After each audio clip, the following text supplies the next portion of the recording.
ఈ ప్రభుత్వం యొక్క ఆలోచన విధానాన్ని శాసనసభలో చెప్పినాం. కాంగ్రెస్ టిఆర్ఎస్ ఈ పార్టీలు మీరు వేరు వేరు కాదు, కేవలం ప్రజలను నమ్మించడానికి ఎన్నికల సమయంలో ఎన్నికల కొరకు మాత్రమే ఒకరి మీద ఒకరు ఆరోపణలు చేసుకునే ప్రయత్నం చేసిండ్రు. టిఆర్ఎస్ పార్టీ చేసినటువంటి తప్పులను కేవలం ఎత్తి చూపే ప్రయత్నం చేస్తారు, చర్యలు మాత్రం తీసుకోరని మేము శాసనసభలో చెప్పినాం. మేము చెప్పినట్టే కాళేశ్వరం నుంచి మొదలు పెడితే కాళేశ్వరం కుంభకోణం కావచ్చు, దాని తర్వాత భూముల కుంభకోణం కావచ్చు, చివరికి టెలిఫోన్ ట్యాపింగ్ కావచ్చు, కేవలం పేపర్లలో లీకులు ఇవ్వడం, టీవీలకు లీకులు ఇవ్వడం తప్పితే దోషుల మీద చర్యలు తీసుకునేటటువంటి ప్రయత్నం ఈ ప్రభుత్వం చేస్తలేదు. టిఆర్ఎస్ పార్టీ కాంగ్రెస్ పార్టీకి చాలా దగ్గరి పోలిక ఉన్నది. కేసీఆర్ లక్కీ నంబరు 6 అయితే ఈ రాష్ట్ర పార్టీ 6 గ్యారంటీలది. టిఆర్ఎస్ కాంగ్రెస్ పార్టీకి ఉన్నటువంటి అవినాభావ సంబంధం ద్వారా గతంలో చేసినటువంటి ఏ తప్పులు కూడా కాంగ్రెస్ పార్టీ చర్యలు తీసుకునేటటువంటి పరిస్థితి లేదు.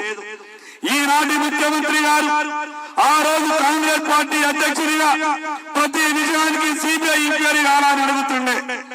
ఈ రోజు ముఖ్యమంత్రి అయిన తర్వాత స్వరం మారిపోయింది. ఏ రోజు కూడా ఈ సిబిఐ ఎంక్వైరీ అడుగుతలేడు. మేము మొదటి నుంచి కూడా చెప్తున్నాం, గతంలో జరిగినటువంటి ఏ తప్పైనా సరే వాస్తవాలు బయటకు రావాలా, దోషులకు శిక్షలు ఖరారు కావాలంటే సిబిఐ ఎంక్వైరీ చేస్తేనే సాధ్యమవుతుంది. ఈ ధర్నా నుండి ఈ రాష్ట్ర ముఖ్యమంత్రి గారిని అడగదలుచుకున్నాం. అయ్యా ముఖ్యమంత్రి గారు, మీరు చెప్తున్నారు కదా ఫోన్ ట్యాపింగ్ మీద రోజుకొక లీకులు ఇస్తున్నారు కదా, వాస్తవాలు బయటకు రావాల్సినటువంటి అవసరం ఉంది.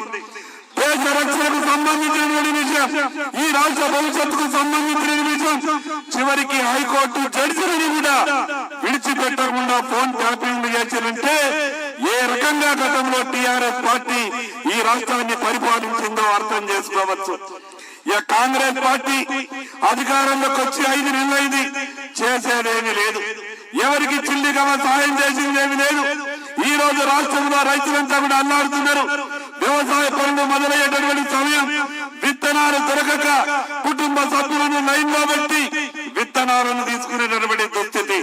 రైతు చేతిలో చిల్లి గవ్వ లేదు, చేస్తానన్న రుణమాఫీ జరగలేదు. ప్రజలలో తీవ్రమైనటువంటి వ్యతిరేకత ఉన్నది. దాని మీద దృష్టి మరల్చడానికి జరిగినటువంటి గత ప్రభుత్వ తప్పిదాలను కేవలం పత్రికలకు లీకునిచ్చి పత్రికలలో వార్తలు వచ్చేటట్టు చూస్తున్నారు తప్పితే ఈ చేసినటువంటి దోషులకు, తప్పు చేసిన వాళ్లకు శిక్షను ఖరారు చేయాల్సినటువంటి అవసరం ఉన్నది. ఈ వేదిక నుండి ఈ రాష్ట్ర ప్రభుత్వాన్ని, రాష్ట్ర ముఖ్యమంత్రి గారికి విజ్ఞప్తి చేస్తా ఉన్నాం. భారతీయ జనతా పార్టీ తరఫున డిమాండ్ చేస్తా ఉన్నాం. ఫోన్ ట్యాపింగ్ విషయంలో వెంటనే సిబిఐ ఎంక్వైరీ కోరాలా. నిన్న జరిగినటువంటి సమావేశంలో ఈ రాష్ట్ర ప్రజల దృష్టిని మరల్చేందుకు, ఈ రాష్ట్రంలో ఉన్నటువంటి సమస్యల గురించి ప్రస్తావించకుండా లేని సమస్యలను ప్రస్తావించే విధంగా ఈ రాష్ట్ర ప్రభుత్వం వ్యవహారం చేస్తా ఉన్నది. భారతీయ జనతా పార్టీ తరఫున డిమాండ్ చేస్తా ఉన్నాం. ఈ రాష్ట్రానికే పరిమితం కాలేదు ఫోన్ ట్యాపింగ్. మొన్నటి వరకు ఇంకా వార్తలు వస్తున్నాయి.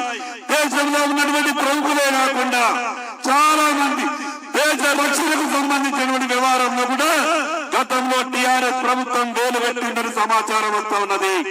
సిబిఐ ఎంక్వైరీ చేస్తేనే వాస్తవాలు బయటకు వస్తాయి, చేసిన తప్పులన్నీ బయటకు వస్తాయి. మాజీ ముఖ్యమంత్రితో సహా ప్రభుత్వంలో ఉన్నటువంటి చాలా మంది పెద్దలు జైలుకు పోయే అవకాశం ఉన్నది. ఈ రోజు కాంగ్రెస్ పార్టీ టిఆర్ఎస్ పార్టీ మధ్యన ఒక ఒప్పందం జరిగింది. రాష్ట్ర ప్రజలారా, ఈ విషయాన్ని మనం అర్థం చేసుకోవాల్సిన అవసరం ఉంది. మొన్న లోక్సభ ఎన్నికల్లో కూడా మోసం చేసే ప్రయత్నం చేశారు, కానీ ప్రజలకు అర్థమైంది. ప్రజలు వాస్తవాలు అర్థం చేస్తున్నారు కాబట్టి రేపు 4వ తారీఖు నాడు 14-15 పార్లమెంటు స్థానాన్ని భారతీయ జనతా పార్టీ గెలవబోతా ఉంది. ఇప్పటికైనా ఈ రాష్ట్ర ముఖ్యమంత్రి కళ్ళు తెరవాలా, ఇప్పటికైనా ఈ రాష్ట్ర ప్రభుత్వం కళ్ళు తెరవాలా.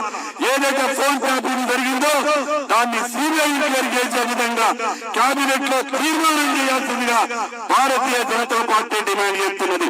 మరొకసారి ఈ అవకాశం ఇచ్చినటువంటి పెద్దలకు ధన్యవాదాలు తెలియజేస్తూ సెలవు భారత్ మాతాకి